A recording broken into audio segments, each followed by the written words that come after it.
Very important है, probability है, संभावना है ये आपके 2026 के एग्जाम में वो आएंगे। ठीक है, इसका 80% से 90% संभावना है कि ये सारे क्वेश्चन आएंगे। वेरी वेरी इंपॉर्टेंट क्वेश्चन है, या तो ये आ जाएंगे या फिर बस के फिर खुद से कॉपी लीजिए, पेन लीजिए और उसको क्या करिए, कॉपी पेन लेकर के और वाइट करके उसको क्या करिए, डिराइव करिए। अगर 1 2 बार 3 बार 4 बार आप डिराइव कर लेते हैं खुद से without taking the help from video और एनी अदर सोर्सेज, समझिए कि आपका वो क्वेश्चन तैयार है। ये ना उसका रिफ्रैक्टिव इंडेक्स हमारा चलो ठीक है। मान लेते हैं ये रे हमारा इंसिडेंट रे कहिए इसको, किसकी मदद से भैया, हाइगन्स प्रिंसिपल की। हाइगन्स साहब का प्रिंसिपल क्या है जरा उसको तो समझ लें, क्योंकि कहता है कि स्टेट हाइगन्स प्रिंसिपल्स। ठीक है, देखिए हाइगन एक साइंटिस्ट थे जिन्होंने ये माना कि light is a wave phenomenon. Wave simple सा सब क्वेश्चन है, सब्जेक्टिव तो हम कहते हैं सबसे सिंपल है, ऑब्जेक्टिव में तो कभी हल्का फुल्का कंफ्यूजन हो सकता है अगर न्यू टाइप का क्वेश्चन घुमा। ये जो डेरिवेशन वाला क्वेश्चन है तो सबसे सिंपल है। अगर किसी में आपको दिक्कत हुआ है या फिर समझ में नहीं आया है तो आप उसको पेन और पेपर लीजिए और उसको खुद से डिराइव करने का प्रयास कीजिए। नहीं डिराइव होता है, वीडियो खोल के रखिए, वीडियो देखिए कि क्या हम किए हैं, कैसे डिराइव किए हैं, किस स्टेप पे क्या लिखे हैं, और अगर कहीं भी आपको डाउट होता है तो उस स्टेप पे पर्टिकुलरली आप कमेंट बॉक्स में डालिए, हम लोग डेफिनेटली उसका रिप्लाई करेंगे, एक्सप्लेन करेंगे। ठीक है,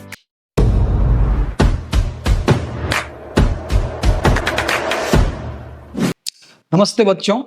तो आज फिर हम आ गए हैं जैक बोर्ड का प्रीवियस ईयर का सब्जेक्टिव क्वेश्चन 5 मार्क्स का डिस्कस करने के लिए, है ना। तो आज हम लोग 5 मार्क्स का सिर्फ वो क्वेश्चन डिस्कस करेंगे जो कि वेरी वेरी इंपॉर्टेंट है, प्रोबेबिलिटी है, संभावना है कि आपके 2026 के एग्जाम में वो आएंगे। ठीक है, इसका 80% से 90% संभावना है कि ये सारे क्वेश्चंस आएंगे। वेरी वेरी इंपॉर्टेंट क्वेश्चंस है, या तो ये आ जाएंगे या फिर वो आ जाएंगे। इस तरह का क्वेश्चन आज हम लिए हैं। मतलब आज का जो सेशन होने वाला है वेरी वेरी इंपॉर्टेंट सेशन होने वाला है, इसको मिस मत करिए। पूरा पूरा वीडियो देखिए, एक एक स्टेप को समझिए, एक एक स्टेप को समझ के फिर खुद से कॉपी लीजिए, पेन लीजिए और उसको क्या करिए, कॉपी पेन लेकर के और वाइट करके उसको क्या करिए, डिराइव करिए। अगर 1 2 बार 3 बार 4 बार आप डिराइव कर लेते हैं खुद से without taking the help from video और एनी अदर सोर्सेज, तब समझिए कि आपका वो क्वेश्चन तैयार हो चुका है। ठीक है, तो आइए हम लोग डिस्कस करते हैं पहला क्वेश्चन। इसमें क्वेश्चन को तो बार बार हम बोलते हैं सब्जेक्टिव वाले में क्वेश्चन को तो उतना समझने का जरूरत नहीं है, क्वेश्चन तो रटा रटाया है सबका कि ये आएगा नहीं तो ये आएगा। तो ये बहुत बहुत क्या है, महत्वपूर्ण क्वेश्चन है और इसको आज हम लोग डिस्कस करने वाले हैं। ठीक है, क्वेश्चन क्या कहता है, for refraction at any spherical surface establish the relation, establish the relation this, ये वाला रिलेशन है μ2 upon v minus μ1 upon u is equal to μ2 minus μ1 by r, जहां μ1 एक मीडियम का रिफ्रैक्टिव इंडेक्स है, μ2 दूसरे मीडियम का रिफ्रैक्टिव इंडेक्स है, r is the radius of curvature of the spherical mirror. Clear है बात, where the terms have their usual, मतलब जो टर्म इसमें यूज किया गया है, जो उसका मीनिंग आप लोग जानते हैं वही उसका मीनिंग है।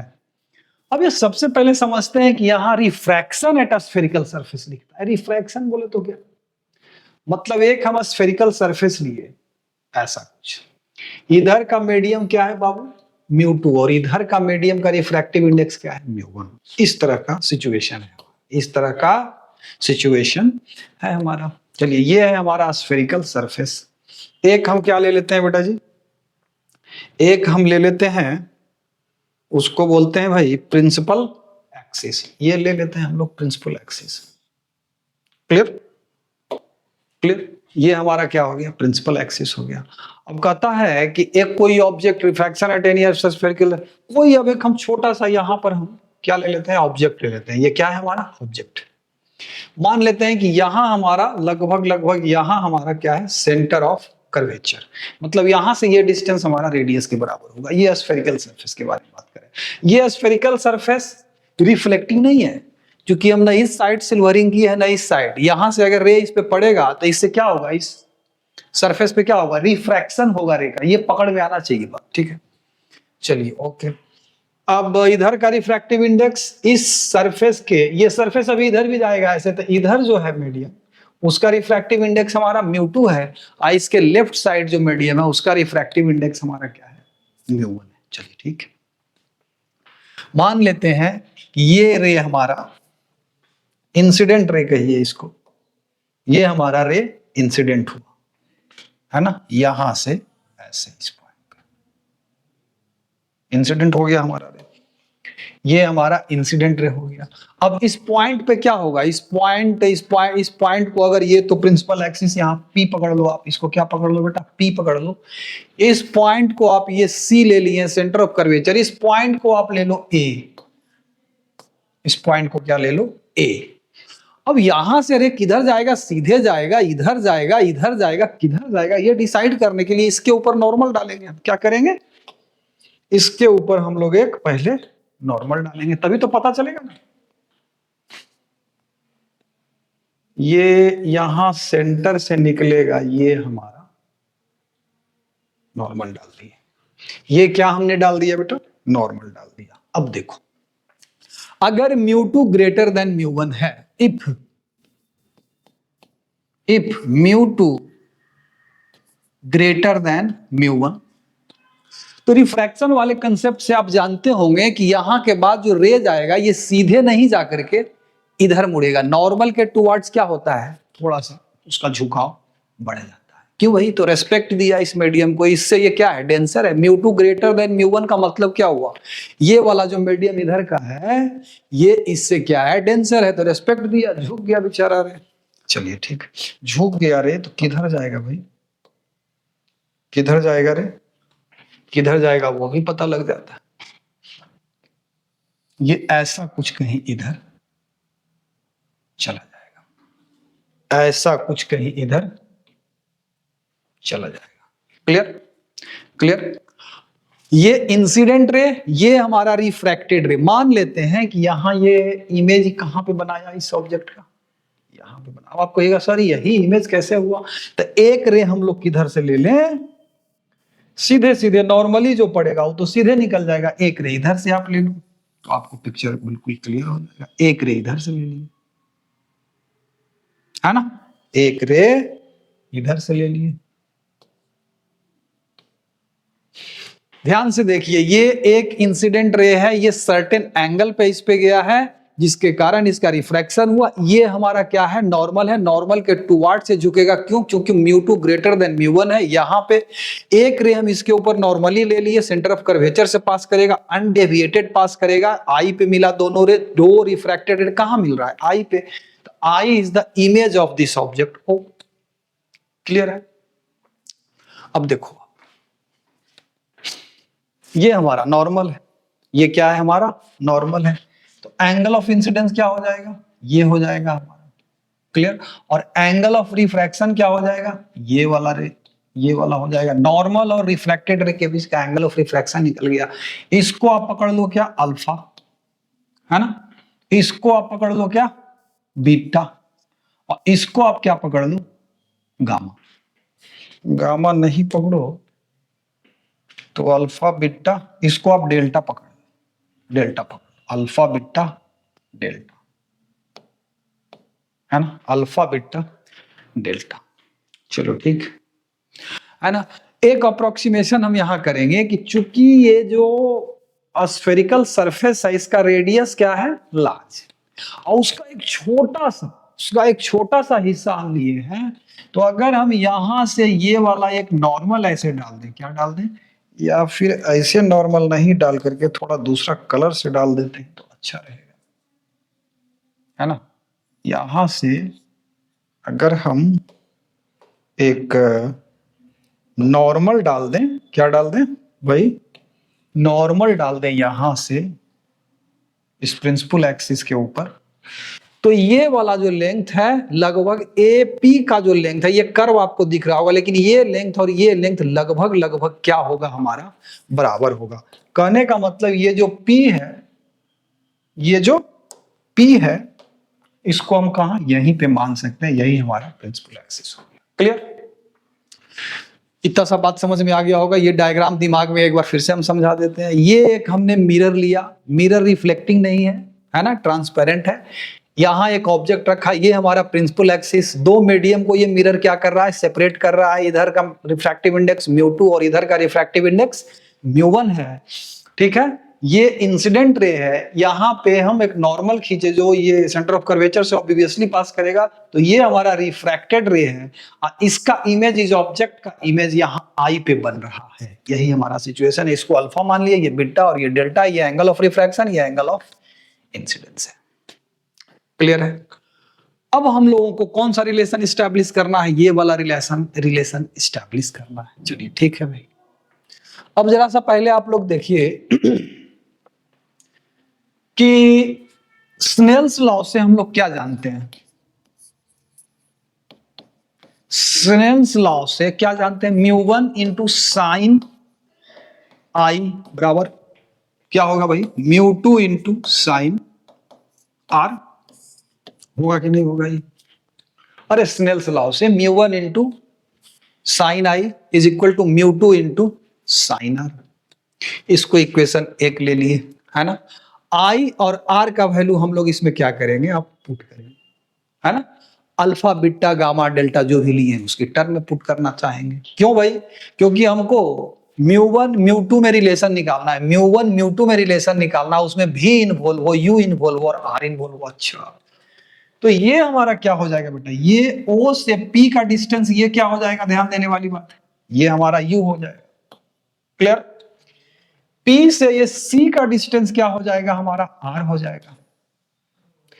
और P से I का डिस्टेंस हमारा क्या हो जाएगा? V हो जाएगा। ये तो आप लोगों की समझ में आ रहा है ना? ये हमारा U हो गया, यहां से इसका डिस्टेंस ये हमारा R हो गया और यहीं से इस I का डिस्टेंस हमारा V हो गया। चलिए क्लियर। अब हम लोग क्या करते हैं कि इस ट्रायंगल में देखते हैं OAC। In triangle OAC, OAC में देखिए तो अल्फा प्लस बीटा प्लस ये वाला एंगल बराबर 180 डिग्री होगा। अरे होगा कि नहीं होगा? और ये वाला एंगल कितने के बराबर है? पाई माइनस आई के बराबर है। ये वाला जो एंगल है हमारा, ये वाला, ये पाई माइनस आई के बराबर है कि नहीं? ये देखिए तो हम लोग लिख सकते हैं क्या? Alpha plus beta plus pi minus I, और ये बराबर क्या हो जाएगा? पाई। होगा ही नहीं होगा? यानी पाई पाई हो गया खत्म, यानी कि alpha plus beta is equal to क्या आ गया? आई। इसको इक्वेशन 2 पकड़ लो। Alpha plus beta is equal to I आ गया। सिमिलर पैटर्न पे देखिए, ये इंटीरियर दो एंगल इस एक्सटीरियर एंगल के सम के बराबर है, तो यहाँ डेल्टा प्लस आर बराबर बीटा हो जाएगा। होगा कि नहीं होगा? देख लीजिए, यहीं पे हम कर देते हैं। In triangle A C I, ACI में देखिए तो delta plus R, delta plus R और प्लस पाई माइनस बीटा, और ये बराबर क्या हो जाएगा? पाई। यानी पाई पाई हो गया खत्म। यानी कि हम लोग कह सकते हैं कि delta plus R is equal to beta, यानी कि आर बराबर हमारा क्या आ गया? Beta minus delta. इसको आप इक्वेशन 3 पकड़ लो। इसमें देखो ना, डेल्टा प्लस आर बराबर बीटा हो गया, तो आर बराबर बीटा माइनस डेल्टा हो गया, है ना? अब इस इक्वेशन में आई और आर का वैल्यू, ये अल्फा प्लस बीटा और यहां बीटा माइनस अल्फा करके इसमें डाल दो। तो डाल दोगे तो क्या हो जाएगा बेटा? Mu 1 putting the values of I and R from 2 and 3 into 1 into 1 में पुट कर देते हैं, तो क्या हो जाएगा भाई? क्या हो जाएगा? ये हो जाएगा हमारा mu 1 into sine I. Sine I यानी कि साइन अल्फा प्लस बीटा बराबर mu 2 into sine R. R के जगह पर क्या लिखेंगे? बीटा माइनस अल्फा, है ना? अब देखो, mu 2 sorry sine beta minus alpha हो जाएगा साइन बीटा माइनस अल्फा। देखो अगर ये क्या बोले कि ये बहुत छोटा सा हिस्सा लिए हैं, अगर ये बहुत बहुत छोटा हो तो अल्फा बीटा डेल्टा ये सब भी क्या होगा, बहुत बहुत छोटा होगा। For a small value of a small value of for a small value of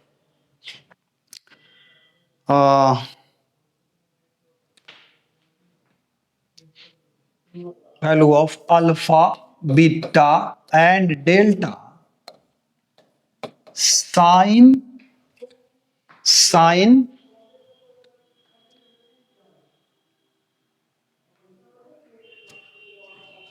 alpha plus beta is very nearly tan alpha plus beta is very nearly alpha plus beta। Clear clear. तो tan alpha plus beta क्या होगा, या फिर अगर कहें tan alpha, है ना, और ये ऐसा भी हो जाएगा कि sine alpha is very nearly tan alpha is very nearly alpha हो जाएगा। सिमिलर पैटर्न पे ये अल्फा हो जाएगा, सिमिलर पैटर्न पे हमारा sign beta is very nearly tan beta हो जाता है और इज वेरी नियरली क्या हो जाएगा, बीटा हो जाएगा, है ना। तो हम इसको लिख सकते हैं, इसको एक पेज और लेना पड़ेगा हमको यहाँ, है ना, एक पेज हम ले लेते हैं। क्या हो जाएगा भाई, μ1 into sine alpha plus beta, है ना, is equal to μ2 into sine beta minus alpha, sine beta minus, sorry beta minus alpha नहीं है, beta minus delta, beta minus delta, है ना, बीटा माइनस डेल्टा ये हो जाएगा। अच्छा ठीक है, तो यहां अब हम लोग इसको लिख सकते हैं, इसी को अल्फा प्लस बीटा लिख सकते हैं ना, अप्रोक्सीमेशन लेंगे, इसको लिख सकते हैं μ2 इंटू बीटा माइनस डेल्टा, है ना। अब देखो tan अल्फा बराबर क्या होगा, tan alpha is very nearly alpha बता दिए, उसके बाद फिर tan beta is very nearly beta हो जाएगा, और tan डेल्टा वेरी नियरली क्या हो जाएगा, डेल्टा हो जाएगा। Approximation if angles are very very small. Clear clear. तो tan अल्फा बराबर क्या होगा देख लेते हैं डायग्राम में। tan अल्फा ये perpendicular AP by OP, AP by OP, तो μ1 इंटू करेंगे AP by OP plus beta क्या होगा, बीटा देख लो आप, tan बीटा क्या हो जाएगा, परपेंडिकुलर यानी कि AP by PC, AP by PC, AP by PC, this is equal to μ2 into beta, beta हाँ AP बाई PC ही होगा, AP बाई PC, तो लिखेंगे इसको AP by PC minus delta, tan delta क्या हो जाएगा बोलो, tan डेल्टा हमारा क्या हो जाएगा, तो perpendicular AP by PI, AP by PI। ठीक है, आई होप ये आपकी समझ में आ रहा होगा। हम यहाँ पे ये अप्रोक्सीमेशन किए कि tan alpha is very nearly alpha, tan beta is very nearly beta, tan delta is very nearly delta, कब, जब when angles are very very small, और वहां पे क्या किया है, sine alpha plus beta is very nearly alpha plus beta.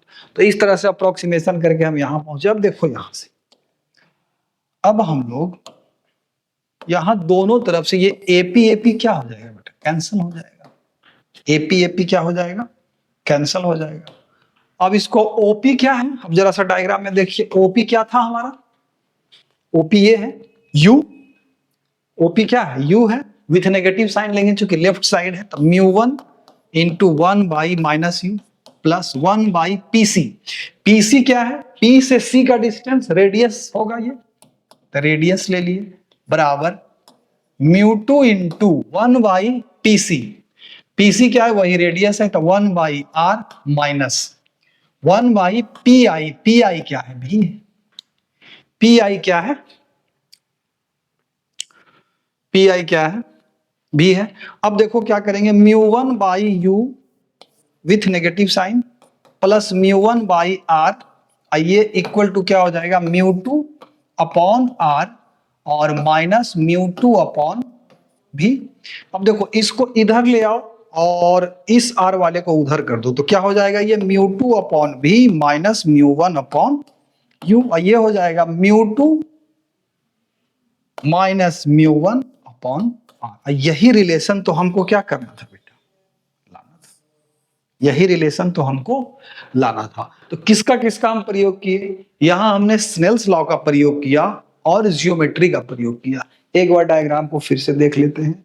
आप लोगों को कंफ्यूजन या दिक्कत हुआ होगा कि सर ये जो अप्रोक्सीमेशन आप कर दिए कैसे कैसे कर दिए, तो बेटा आप रूल समझ के याद रखिएगा कि अगर if theta is very very small then sine theta is very nearly tan theta is very nearly theta. इस अप्रोक्सीमेशन को अब आज के बाद आप लोग क्या रखिए, याद रखिए, काम आएगा। ठीक है, तो देखिए tan अल्फा, साइन अल्फा को हम tan अल्फा लिख दिए, और tan अल्फा बराबर क्या होगा, ये परपेंडिकुलर अपॉन ये base, perpendicular AP divided by OP. और हर में इसमें भी जब लीजिएगा tan बीटा तो परपेंडिकुलर बाई बेस होता है, एपी बाई पीसी। तो एपी तो सब में आया, देखिए इधर एपी सब में आया है, देखिए AP by OP plus AP by PC बराबर mu two into AP by PC minus AP by, तो एपी एपी सब में क्या हो गया, कट गया। और ओपी क्या है, देखिए यू है, ओपी क्या है, यू है, लेकिन चूंकि ये पोल के लेफ्ट साइड है इसलिए नेगेटिव साइन के साथ लिए। पीसी क्या है हमारा, रेडियस ऑफ कर्वेचर, तो पीसी की जगह पर आर लिख दिए। फिर पी आई क्या है, तो इमेज डिस्टेंस है, ये भी के बराबर है, तो वहां क्या लिख दिए, भी लिख दिए, और सिर्फ क्या कर दिए, रीअरेंज कर दिए।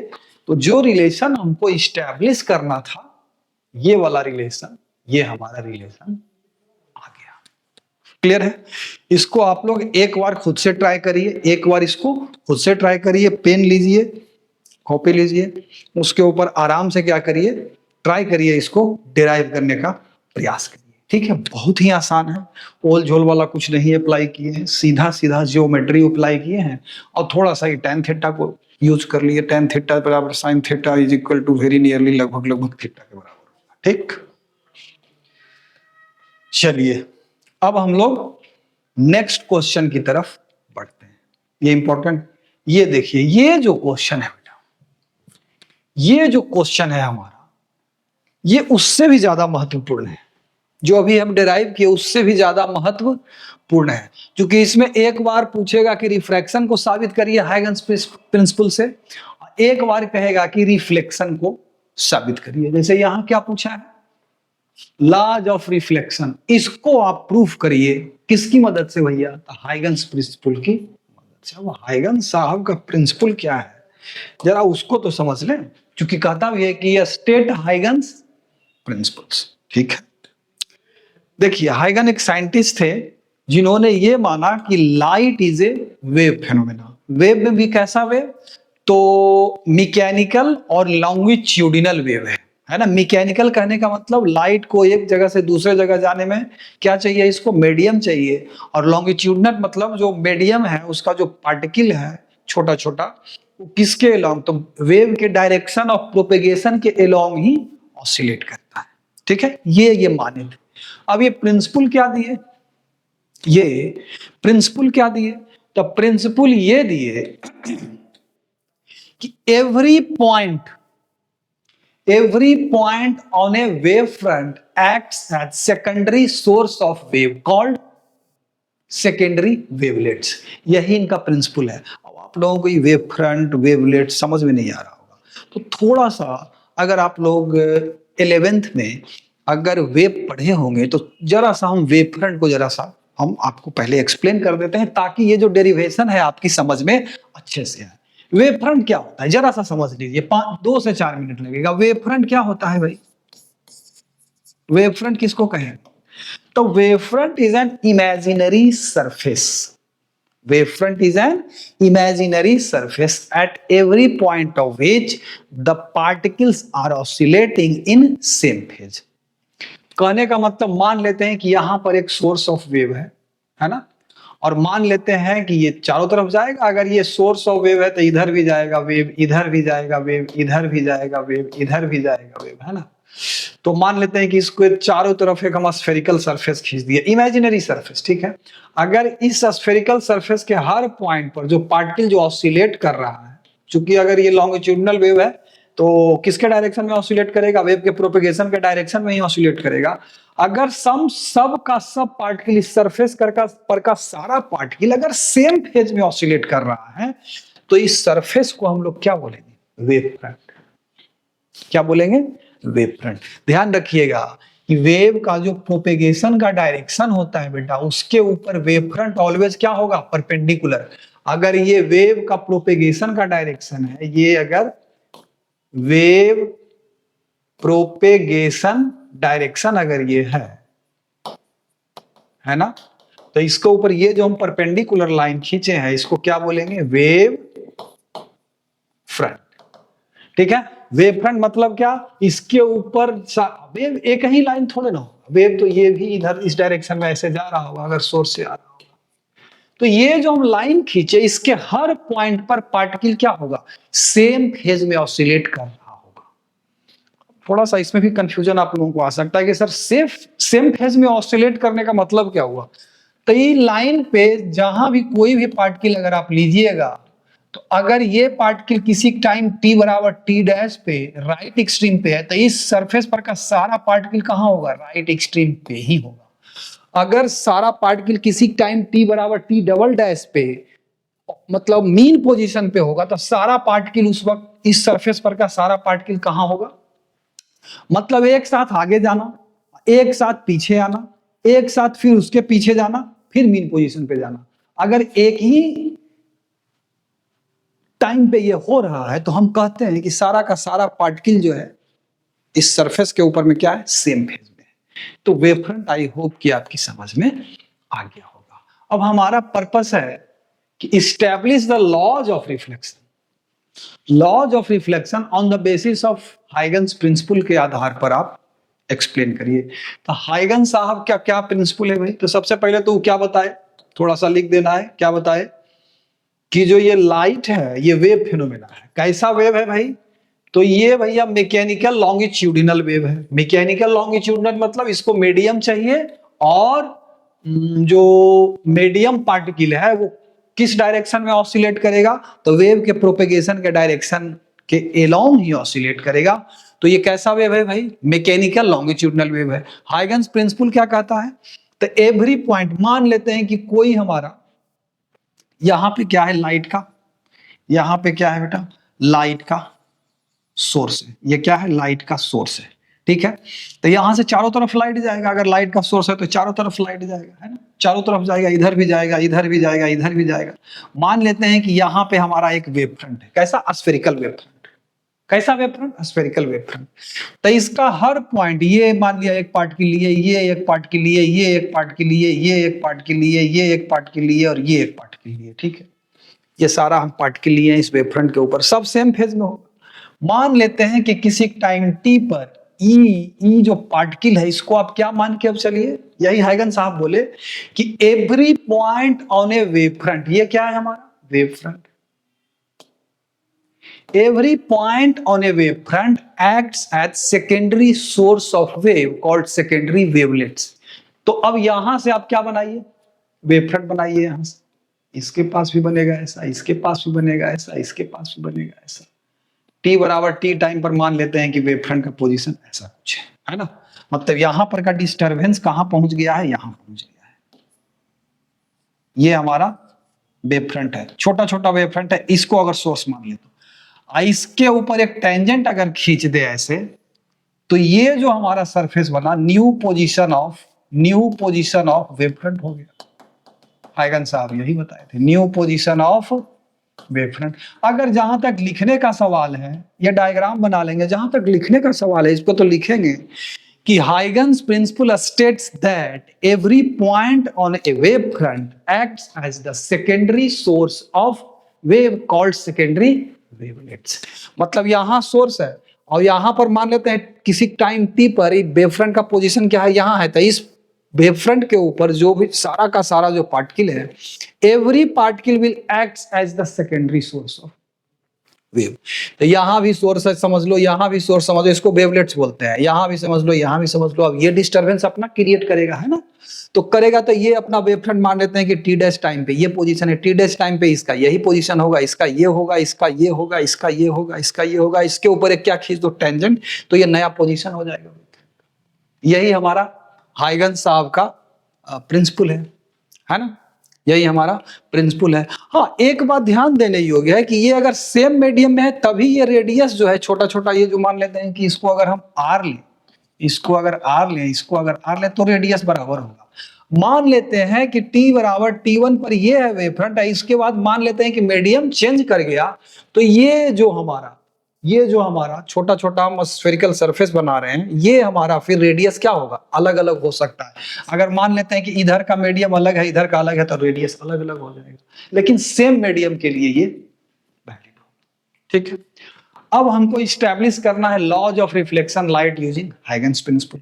तो उसके लिए हम लोग क्या करेंगे भाई, तो सिंपल सा काम करेंगे, एक सरफेस लेंगे, रिफ्लेक्शन को करना है, हाँ रिफ्लेक्शन को करना है, तो एक रिफ्लेक्टिंग क्या ले लेंगे, सरफेस ले लेंगे, एक रिफ्लेक्टिंग सरफेस ले लेंगे।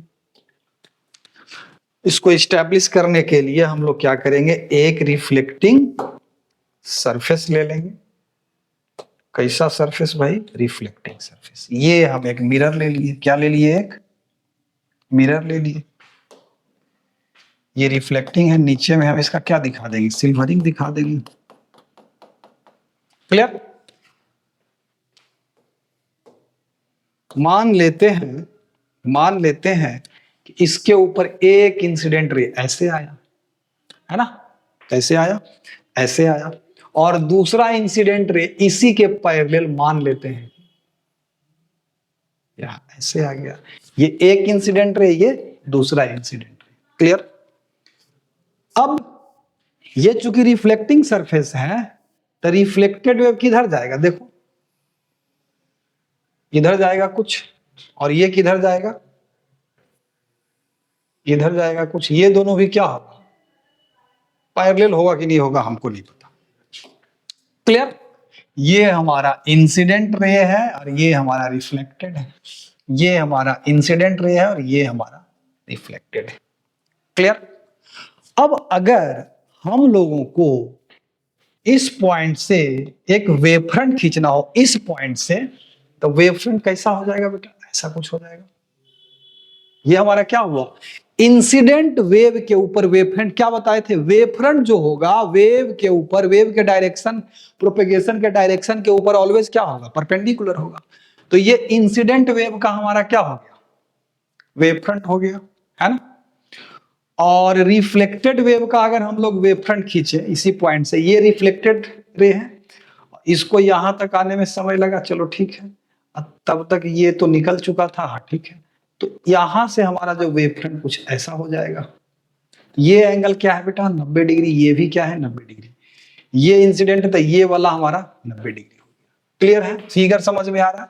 ये आप ले लो पॉइंट ए, ये आप ले लो पॉइंट बी, ये आप ले लो पॉइंट सी, और ये आप ले लो पॉइंट डी, है ना।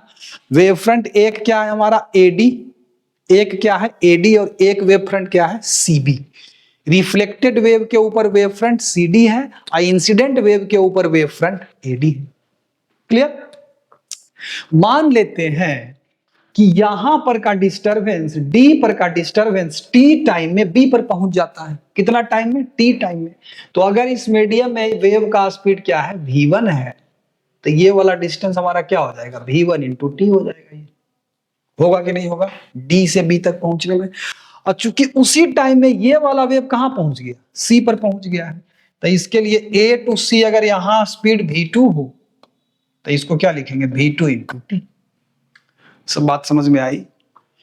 यही इस पॉइंट पे इंसिडेंट हुआ, एक रे दूसरा रे इस पॉइंट पे इंसिडेंट हुआ, इसी पॉइंट से पास करता हुआ एक वेव फ्रंट अगर दोनों ये इंसिडेंट रे के ऊपर खींचेंगे, इंसिडेंट वेव के ऊपर, तो ये ऐसा कुछ परपेंडिकुलर होगा। ये लेंथ को हम क्या मान लिए, मान लेते हैं टी टाइम में इतना लेंथ या डिस्टेंस कवर्ड किया, कौन, वेव। तो अगर v1 स्पीड हो इस मीडियम में तो v1 into T, distance upon time बराबर भी होता है ना, तो d बराबर क्या हो जाएगा, v इंटू टी। यही तो हम यूज किए। तो d से b तक पहुंचने में v1 इंटू टी, और a से c तक उसी टाइम में यहां पर का वेव क्या हुआ, रिफ्लेक्ट हुआ। ये रिफ्लेक्टेड रे है या रिफ्लेक्टेड वेव कह लो। तो रिफ्लेक्टेड वेव के ऊपर वेव फ्रंट ये हुआ, मान लेते हैं कि ये यहां से यहां c तक पहुंचा कितना टाइम में, t टाइम में, तो v2 इंटू टी हो जाएगा। ये वाला डिस्टेंस कौन सा, a इंटू सी। क्लियर है? क्लियर है? अब ध्यान से देखिए, अब यहां हम नॉर्मल डाल रहे हैं, कहां पे, पॉइंट ऑफ इंसिडेंस पे। यहां ऐसे नॉर्मल डाल दे रहे हैं, है ना, और यहां ऐसे नॉर्मल डाल दे रहे हैं। क्लियर?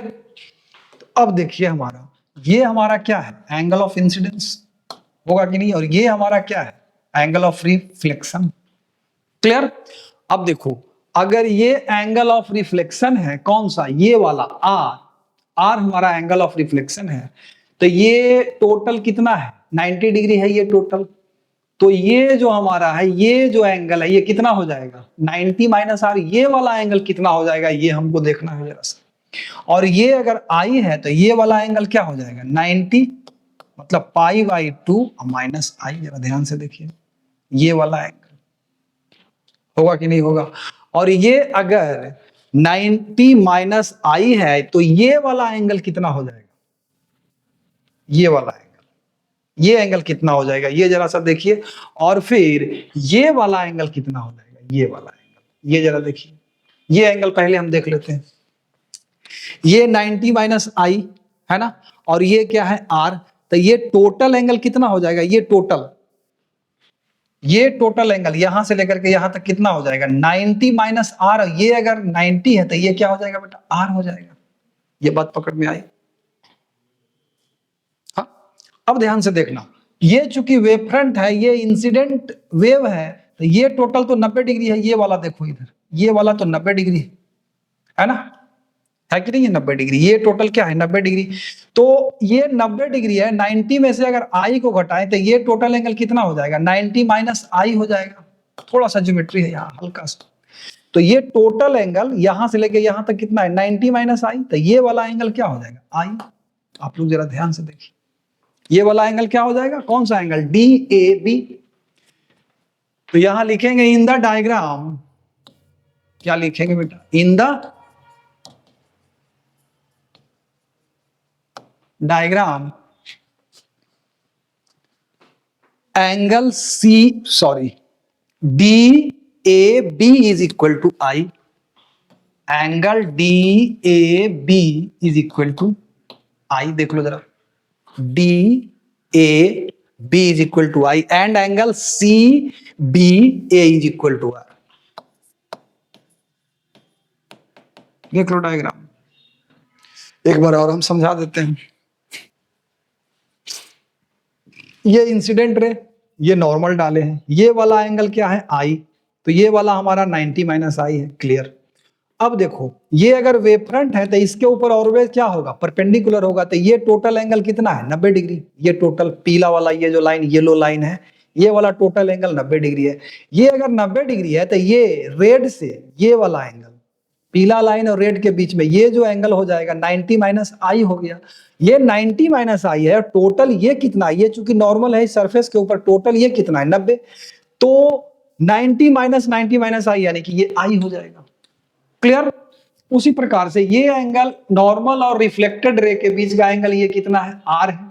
तो ये अगर आर है, ये क्या है, अगर आर है तो ये वाला एंगल हमारा टोटल, ये व्हाइट वाला लाइन, व्हाइट वाला ये रिफ्लेक्टेड रे और ये हॉरिजॉन्टल के बीच में एंगल कितना हो जाएगा, 90 माइनस आर। ये चूंकि 90 है तो ये क्या हो जाएगा, आर हो जाएगा। अगर इतना बात आप समझ गए हैं तो अब इस रिलेशन को I is equal to R proof करने में कोई झंझट नहीं है। बस इतना समझिए कि ये एंगल जो है हमारा आई है और ये एंगल हमारा आर है। अब देखिए इन ट्रिएंगल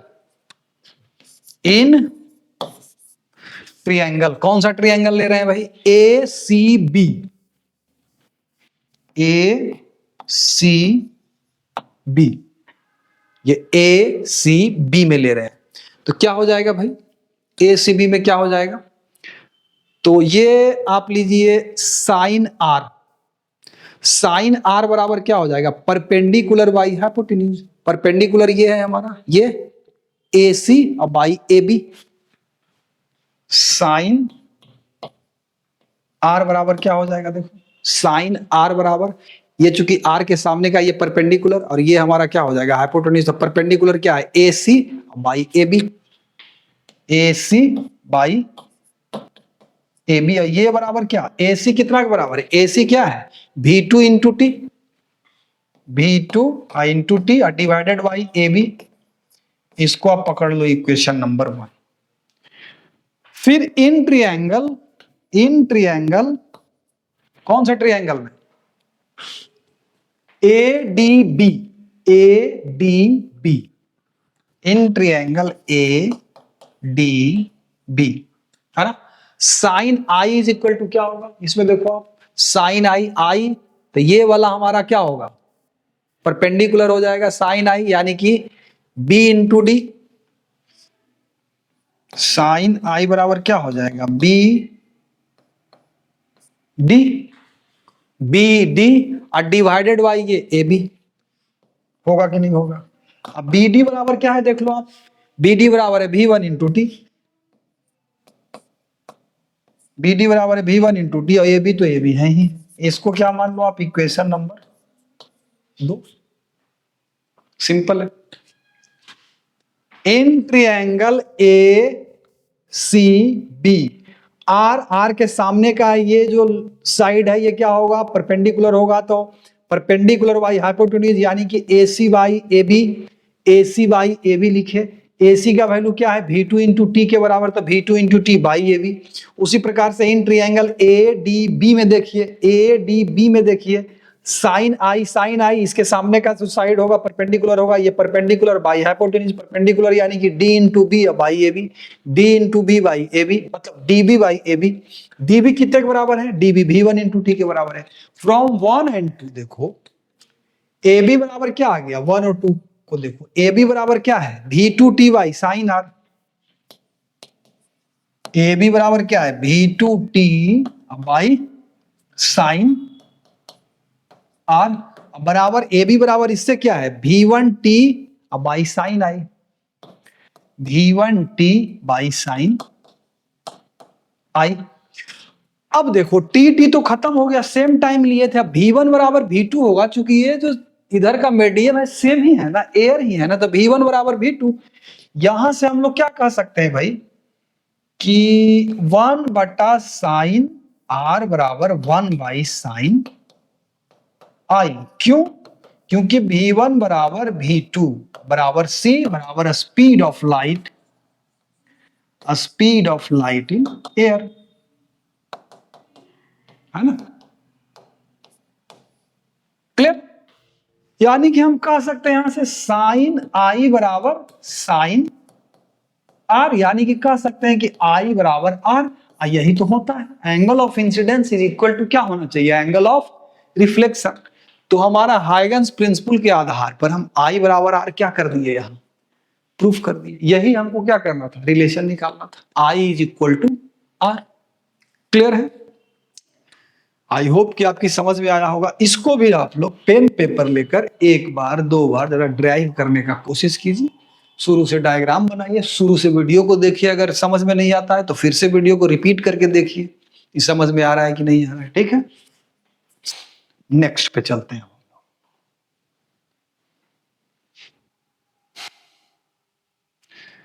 ये देखिए हमारा क्वेश्चन, ध्यान से देखिए, ये देखिए 2024 का, ये तो बहुत बहुत क्या है, वेरी वेरी इंपॉर्टेंट है आप लोगों के लिए। ये तो आ ही सकता है, इसका 90% चांस है कि ये आ सकता है। कहता स्टेट गॉसस लॉ, क्या कहता? State Gauss's law in electrostatics. Using this law derive an expression for the electric field due to a uniformly charged infinite plane sheet. सबसे पहला बात क्या पूछ रहा है कि स्टेट गॉसस लॉ, गॉस साहब का लॉ क्या है पहले ये बता दीजिए आप, है ना। और दूसरा कहता है कि उसको यूज करके आप infinite plane sheet of charge के कारण फील्ड निकालिए, इलेक्ट्रिक फील्ड निकालिए। तो गॉस लॉ क्या कहता है भाई? तो गॉस लॉ क्या कहता है कि electric flux through a closed surface, electric flux through a closed surface is equal to 1/ε0 time charge enclosed by that surface, charge enclosed by that surface, है ना। Electric flux through a closed surface is equal to charge enclosed by that surface divided by epsilon naught। यहाँ ये क्या है हमारा, इसी को बोलते हैं हम लोग इलेक्ट्रिक फ्लक्स। ये जो हम लिखे हैं एक्सप्रेशन, ये वाला जो हम एक्सप्रेशन लिखे हैं, कौन सा वाला, ये वाला जो हम एक्सप्रेशन लिखे हैं, ये वाला एक्सप्रेशन, इसी को हम लोग क्या बोलते हैं, इलेक्ट्रिक फ्लक्स। ये क्या है भाई? तो क्लोज सरफेस, कोई छोटा सा मान लेते हैं कि एक सरफेस है ऐसा कोई, है ना, एक सरफेस हम ले लिए, ये इमेजिनरी सरफेस। गॉसियन सरफेस कैसा सरफेस होता है बबुआ? इमेजिनरी सरफेस, है ना। ठीक है, मान लेते हैं कि यहां पर चार्ज है, इधर Q1, इधर Q2, इधर Q3, इधर Q4, डॉट डॉट डॉट, बहुत सारा, इस सरफेस के अंदर बहुत सारा चार्ज है। ठीक है, इस सरफेस के ऊपर मान लेते हैं किसी पॉइंट पर इलेक्ट्रिक फील्ड क्या है, E है। क्या है? E है। यहां पर हम क्या लेंगे, एक छोटा मोटा सा क्या ले लेंगे, एलिमेंट्री एरिया कंसीडर करेंगे। एलिमेंट्री एरिया जो होता है सरफेस पर ऑलवेज क्या रहेगा, परपेंडिकुलर। तो इसका डायरेक्शन इधर ले लो, आप इधर ले लो, इधर, इन दोनों के बीच में एंगल अगर थीटा है तो सबसे पहले हम लोग डी फाई ई कैलकुलेट करते हैं। ये कितने के बराबर हो जाएगा बेटा? तो ई डॉट डी ए के बराबर हो जाएगा, ई डॉट डी ए के बराबर। अब पूरे सरफेस के लिए इसको क्या करेंगे, इंटीग्रेट कर देंगे, तो यही हमारा हो जाता है फाई ई। क्लोज सरफेस, ये जो सर्किल हम बनाए, ये क्लोज सरफेस को रिप्रेजेंट करेगा, और ये हो जाएगा हमारा ई डॉट डी ए, और ये बराबर होता है from Gauss's law Q enclosed by epsilon not. इस सरफेस में जो क्यू इनक्लोज्ड है उसको एप्सिलॉन नॉट से क्या कर दो, डिवाइड कर दो। तो ये रिलेशन हमारा कौन दिए, गॉसस लॉ। तो गॉसस लॉ क्या है कि electric flux through a closed surface, through a closed Gaussian surface बोल दो तो बड़ी अच्छी बात है, through a closed Gaussian surface is equal to 1/ε0 times the charge enclosed by that surface. ये हमारा हो गया गॉसस लॉ। एक लाइन, दो लाइन, तीन लाइन, जितना लाइन में आप इसको लिख सके लिख लिए। अब जो हमको ये वर्क दिया है कि भाई इलेक्ट्रिक फील्ड निकालिए कि इनफाइनाइटली चार्ज्ड सीट के कारण, चार्ज्ड सीट के कारण आप इलेक्ट्रिक फील्ड निकालिए। तो उसके लिए हम लोग अब क्या करेंगे, एक नया पेज ले लेते हैं। क्या करेंगे भाई, एक इनफाइनाइटली चार्ज्ड सीट लेते हैं। कैसा सीट लेते हैं, चार्ज्ड सीट। अब सीट को ऐसे तो हम दिखा नहीं सकते 3 डायमेंशन में, ये सीट ऐसा कुछ होगा, देखो हम दिखाते हैं थोड़ा सा। ये सीट ऑफ चार्ज है, क्या है ये, सीट ऑफ, इनफाइनाइटली लार्ज है। कहने का मतलब ये छोटा मोटा नहीं है, 1-2 मीटर स्क्वायर का सीट नहीं है, इनफाइनाइटली क्या है, ये लार्ज है। तो हम इसको जरा सा एक बॉक्स में बंद कर देते हैं। ये हमारा क्या हो गया बेटा, एक चार्ज्ड सीट हो गया। आइए इसको मान के चलिए कि बहुत बड़ा है, आपकी कल्पना से भी बड़ा है। अब इसको हम घुमा करके ऐसे कर दिए तो क्या दिखेगा आपको, ऐसा कुछ दिखेगा। कैसा दिखेगा बबुआ, ऐसा कुछ दिखेगा क्या?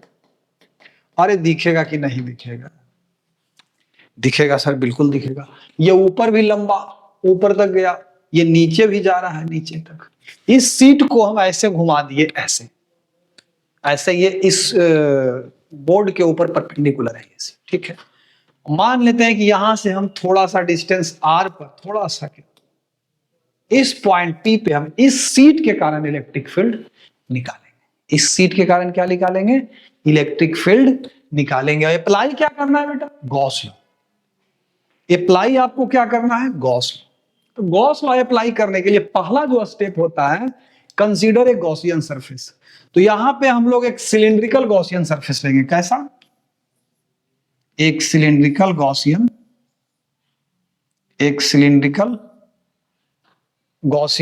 सरफेस लेंगे। कैसा सरफेस ले लेंगे हम लोग? सिलिंड्रिकल गॉसियन सरफेस ले लेंगे, है ना?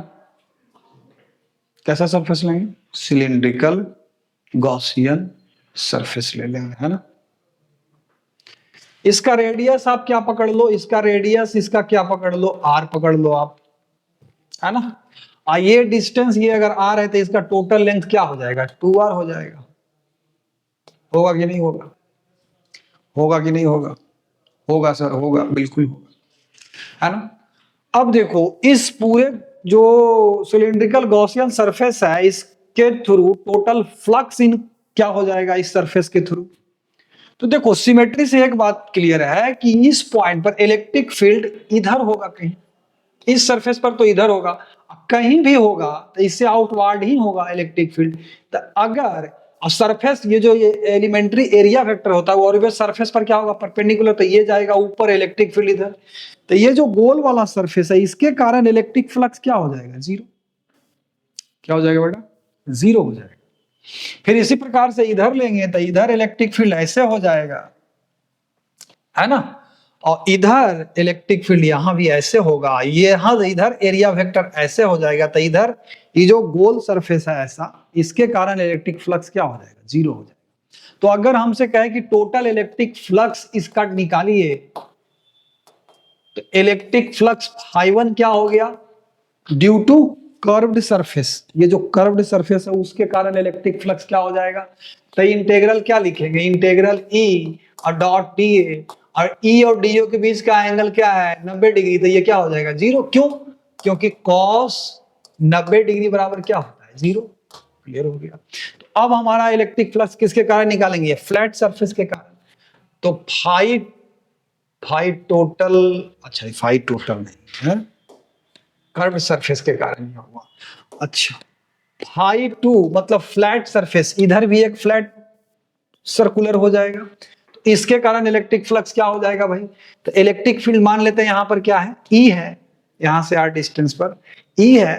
तो क्या करेंगे हम लोग? ई इनटू यहां पे क्या करेंगे? इसका एरिया लेंगे, क्योंकि ई तो हर पॉइंट पे क्या है? सेम है। इंटीग्रेट कर देंगे एरिया को, तो इसका टोटल एरिया निकल जाएगा। ये जो हमारा सर्कुलर डिस्क टाइप का सरफेस है, तो इंटीग्रल ई डीए करेंगे तो ये कितने के बराबर हो जाएगा? ई है इंटू डीए का वैल्यू क्या होगा? मतलब इंटीग्रल डीए का वैल्यू क्या हो जाएगा? ए के बराबर। ए क्या है? इस सर्कुलर फ्लैट सरफेस का एरिया है, वो कितने के बराबर हो जाएगा? पाई है इंटू रेडियस क्या लिए? आर स्क्वायर के बराबर। इसी प्रकार से इधर भी निकाल देंगे। φ3 अगर कहें तो φ3 भी तो उसी के बराबर होगा ना, सिमेट्री से। एरिया वेक्टर इधर ही, इलेक्ट्रिक फील्ड वेक्टर इधर ही, तो E into A pi R square, A into pi R square.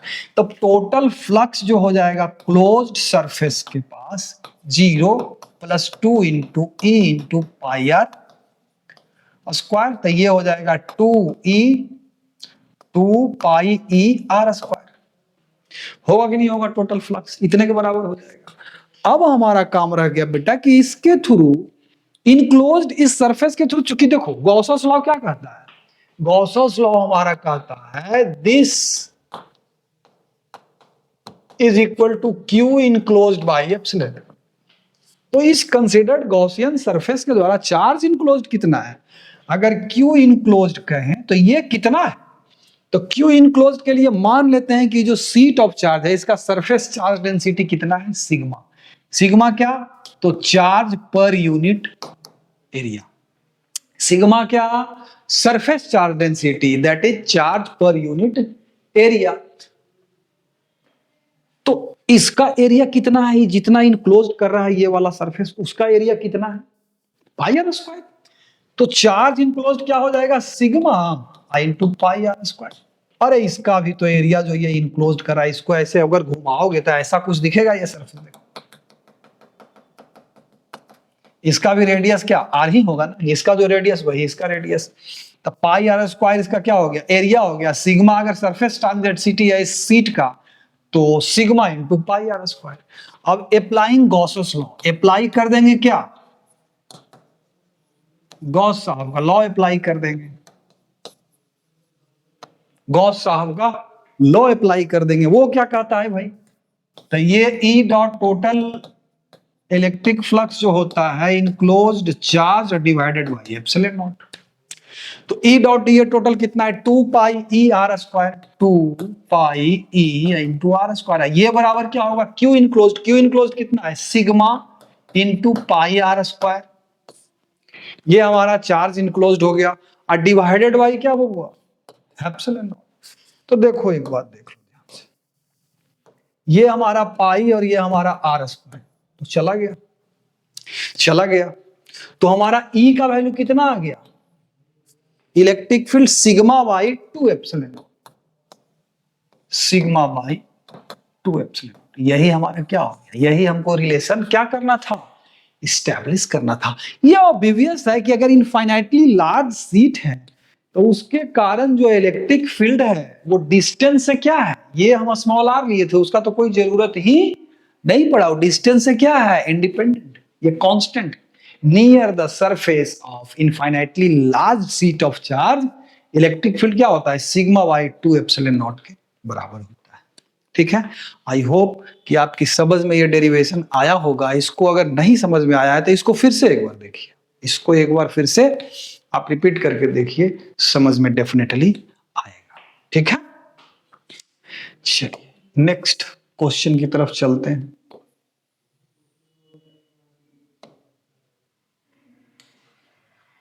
ये देखिए, mention Kirchhoff's rules for electrical networks and apply them to find the balance condition for Wheatstone bridge. ठीक है, इसको discuss करने से पहले जरा हम लोग आपस में थोड़ा सा वार्तालाप कर लेते हैं। तो आप लोग जरा कमेंट में करके बताइए कि आप लोगों का तैयारी कैसा चल रहा है, किसको किसको फिजिक्स में डर लग रहा है, किसको मैथ में डर लग रहा है, किसको केमिस्ट्री में डर लग रहा है और किसको बायोलॉजी में डर लग रहा है। थोड़ा डिस्कस करिए हमारे साथ। जिसको फिजिक्स में डर लग रहा है, जिसको फिजिक्स में डर लग रहा है, आराम से वो क्या करो, सुबह सुबह उठो, है ना, वॉशरूम होके थोड़ा क्लियर हो लिए और उसके बाद फिर बैठ जाओ, क्या लेकर के, बुक वुक लेकर के पढ़ने मत बैठना। ठीक है, सीधा क्या करना, गेस्ट पेपर सॉरी नहीं, PYQs का कोई आता है बुक वगैरह, उसको क्या करो, बनाओ आराम से। बनाओगे, नहीं समझ में आएगा, डेरिवेशन नहीं समझ में आएगा, 1 मार्क्स का क्वेश्चन नहीं समझ में आएगा, तो फट से क्या करो, इस चैनल के ऊपर आओ, इसका क्या देखो, वीडियो डिस्कस किए, टोटल ऑब्जेक्टिव क्वेश्चन डिस्कस कर चुके हैं, टोटल ऑफ सब्जेक्टिव क्वेश्चन यहाँ डिस्कस किया जा रहा है ना। केमिस्ट्री का भी प्रॉपर डिस्कशन चल रहा है, तो कोई डरने वाली बात नहीं है ना। और बहुत ज्यादा डर लगता है तो एक कविता हम याद आएगा तो हम बीच में बता देंगे, एक कविता है उसको जाप करना चाहिए, तो उससे थोड़ा सा डर क्या हो जाता है, उससे क्या हो जाता है, थोड़ा सा डर खत्म हो जाता है। और डरना ज्यादा नहीं है, मेहनत करना है, मेहनत करिए पूरा आराम से, खूब ढंग से मेहनत करिए, प्रॉपर डायरेक्शन में मेहनत करिए। इम्प्रॉपर डायरेक्शन में मेहनत करने से कोई फायदा नहीं होता। ठीक है, जैसे कहा जाता है ना कि practice doesn't make perfect, perfect practice makes perfect. तो वही वाला डायलॉग यहाँ काम करेगा कि सही ढंग से आप लोग इसका क्या करिए, निदान निकालिए, है ना। चलिए, डर लग रहा है तो कमेंट करिए, आपको क्या डर लग रहा है उसके ऊपर हम विचार करेंगे, हमारी टीम विचार करेगी कि क्या डर लग रहा है, इस डर को कैसे खत्म किया जाए। भाई किस चीज में डर लग रहा है, सारा डर खत्म किया जाएगा, हम लोग यहाँ लगे हुए हैं आपके लिए। ठीक है, चलिए, तो कहता है मेंशन किरचॉफ्स रूल्स, और इधर उधर अब टंडेली उंडेली नहीं करना है, इधर उधर दोस्त के साथ घूम रहे हैं, इधर घूम रहे हैं, उधर घूम रहे हैं, डर लग रहा है तो और भाग रहे हैं दूर, डर से तो डर खत्म होने वाला नहीं है। डर और धीरे धीरे क्या होगा, पहाड़ बन जाएगा। पहाड़ को हटाना मुश्किल है, अभी डर छोटा छोटा है तो पत्थर होगा, कंकड़ होगा, उसको आप हटा सकते हैं। अगर आप स्टडी में नहीं लगेगा तो वही डर बढ़ते बढ़ते क्या बन जाएगा, पहाड़। तो पहाड़ को थोड़े ना हटा पाइएगा, है ना। तो अभी डर को, हाँ, तो यहाँ क्या है question, mention Kirchhoff's rule for electrical networks. पहला लाइन क्वेश्चन का यही खत्म हो जाता है कि mention Kirchhoff's rule for electrical network, ये एक क्वेश्चन है ना। फिर कहता है and apply them to find the balance condition for Wheatstone bridge. देखो ये बड़ा सिंपल सा ये सब क्वेश्चन है। सब्जेक्टिव तो हम कहते हैं सबसे सिंपल है, ऑब्जेक्टिव में तो कभी हल्का फुल्का कंफ्यूजन हो सकता है अगर न्यू टाइप का क्वेश्चन घुमा घुमा। ये जो डेरिवेशन वाला क्वेश्चन ये तो सबसे सिंपल है ना। मेंशन किरचॉफ्स रूल, तो किरचॉफ्स का कितना रूल है भाई? 2 रूल। नंबर 1 क्या? केसीएल। केसीएल क्या होता है? किरचॉफ्स करंट रूल भी उसको बोलते हैं, है ना। किरचॉफ्स करंट रूल या फिर इसको बोलते हैं किरचॉफ्स जंक्शन रूल, है ना। लेकिन जनरली इसको किरचॉफ्स करंट रूल से जाना जाता है। और दूसरा क्या है? किरचॉफ्स वोल्टेज रूल या फिर इसी को बोलते हैं किरचॉफ्स लूप रूल। लूप, यहां ये भी क्या है? वोल्टेज, ठीक है। और ये क्या है? Current rule. और ये जे क्या है? यहां जंक्शन। तो किरचॉफ साहब का भैया 2 ही rule, KVL and KCL, Kirchhoff voltage law and K Kirchhoff's current law, ठीक है। तो मेंशन किरचॉफ रूल्स, तो 2 गो रूल है, किरचॉफ साहब का करंट का लॉ और किरचॉफ साहब का वोल्टेज का लॉ। और उसको एक्सप्लेन भी करना है तो ठीक, पहला लॉ हम एक्सप्लेन कर रहे हैं, किरचॉफ्स करंट लॉ क्या होता है भाई? तो algebraic sum of current at a junction, algebraic sum of current at a junction is equal to 0। कहने का मतलब इसको दूसरे शब्द में ऐसे कह सकते हैं कि current entering at a junction is equal to current leaving at the same junction. Total current entering at a junction is equal to total current leaving at the same junction. This is Kirchhoff's current rule. Kirchhoff voltage rule क्या कहता है? तो algebraic sum of potential drop और rise across a closed loop is equal to 0। algebraic sum of potential drop or rise across a closed loop is equal to 0। ये Kirchhoff voltage rule है। इसको अब आप लोग क्या करिए, याद कर लीजिए। हम लिख भी देते हैं इसके ऊपर, क्या करते हैं भाई? लिख देते हैं।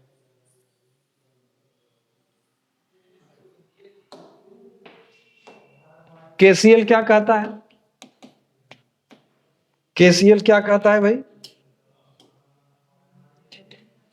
केसीएल क्या कहता है? मतलब किरचॉफ करंट रूल ये कहता है कि अलजेब्राइक, ये जेड है बेटा, जेड या एस भी कोई कोई लिखता है। Algebraic sum of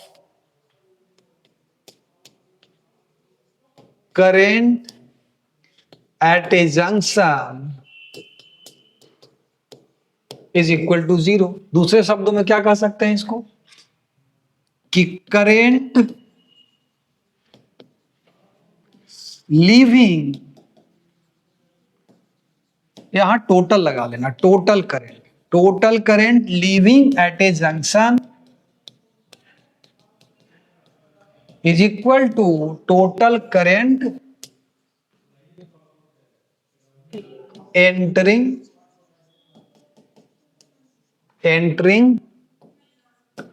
eight the same junction, है ना। ये हो गया हमारा किरचॉफ साहब का करंट रूल, है ना। वोल्टेज रूल क्या हो जाएगा? केवीएल अगर कहें तो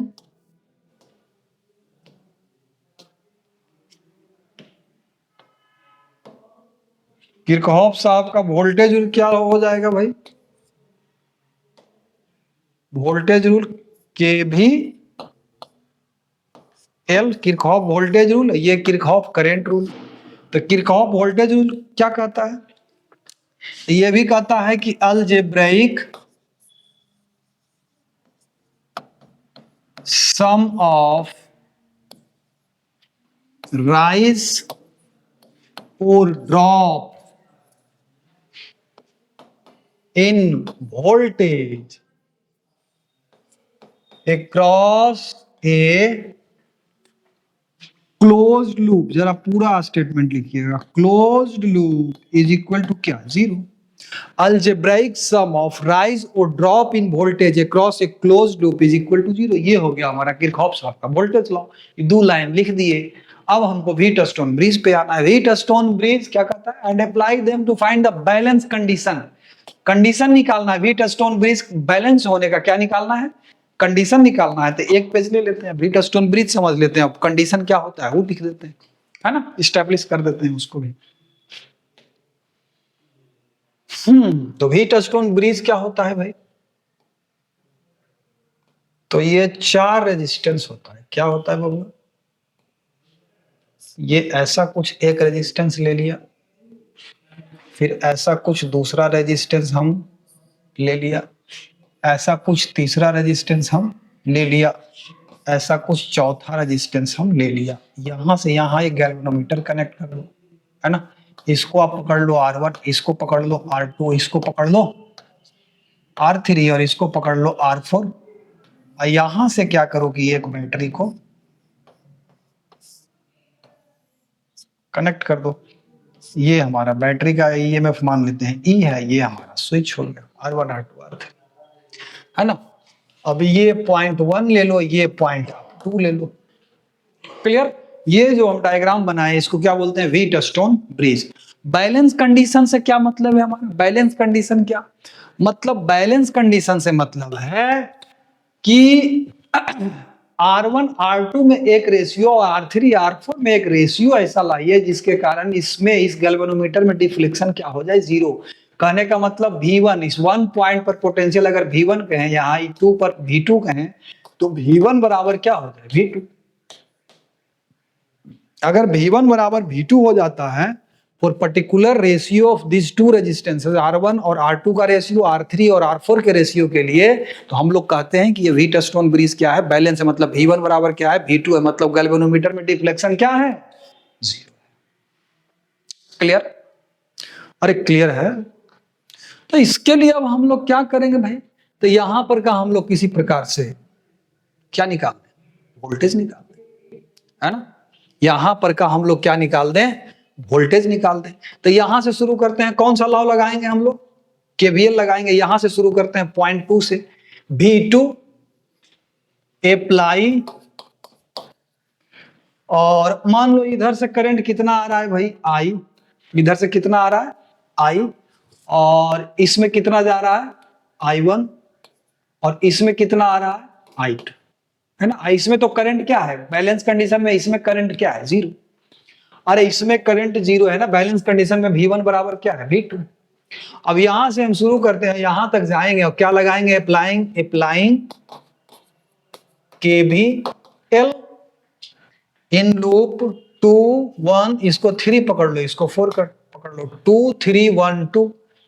तो V2 और प्लस लिखेंगे R2 इंटू I2। चूंकि करंट के अपोजिट डायरेक्शन में जा रहे हैं तो प्लस साइन लेते हैं, हम लेते हैं, आप माइनस भी ले सकते हो।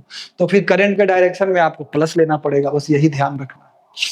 तो V2 plus I2 into R2 और फिर इधर माइनस R1 I1, अब बराबर क्या हो जाएगा? V1। अब चूंकि V2 बराबर क्या है बेटा? V1 है। यानी कि हम लोग कह सकते हैं कि R2 I2 बराबर क्या हो गया? R1 I1। इक्वेशन 1 पकड़ लो। सिमिलरली अब इस लूप में चलेंगे 2 4 1 2 इन लूप 2 3 1 2 2 3 1 2, है ना। Applying again KVL, applying KVL इन 2 4 1 2 2 4 1 2। किस लूप में? 2 4 1 2। ठीक है। यहां से चलेंगे तो V2 और अगर इसमें करंट नहीं है तो इधर से जो आया I2, इधर भी I2 ही चला जाएगा। तो V2 minus I2 into R4, V2 minus I2 into R4, और यहां से इधर आ रहा होगा करंट, तो इधर से घूमेंगे तो ये तो प्लस लेना पड़ेगा R3 into I1 plus R3 into I1। ये बराबर क्या हो जाएगा? V1। अब V1 बराबर क्या है? V2। V1 is equal to क्या है? V2 है। यानी कि यहां से हमारा क्या आ गया भाई? तो I1 इंटू R3 बराबर I2 इंटू R4। इसको इक्वेशन 2 ले लो। फ्रॉम इक्वेशन 1 एंड 2 क्या हो जाएगा? देखो क्या हो जाएगा, यहां से I1 बाई I2 लोगे तो R2 बाई R1 हो जाएगा। R2 बाई R1 मतलब I1 बाई I2 बराबर I1 बाई R2 बराबर I1 बाई I2 बराबर R2 बाई R1, यहां I1 बाई R2 बराबर R4 बाई R3। कहने का मतलब R1 बाई R2 बराबर R3 बाई, यही हमारा व्हीटस्टोन बैलेंस होने का कंडीशन है। R1 by R2 is equal to होना चाहिए R3 बाई R4। अगर ऐसा है तो हमारा व्हीटस्टोन ब्रिज क्या है? बैलेंस्ड है। हमारा व्हीटस्टोन ब्रिज क्या है? बैलेंस है। बैलेंस कहने का मतलब इस गैल्वेनोमीटर के थ्रू करंट क्या है? 0। क्लियर? क्लियर है? आई होप कि आप लोगों की समझ में आया होगा।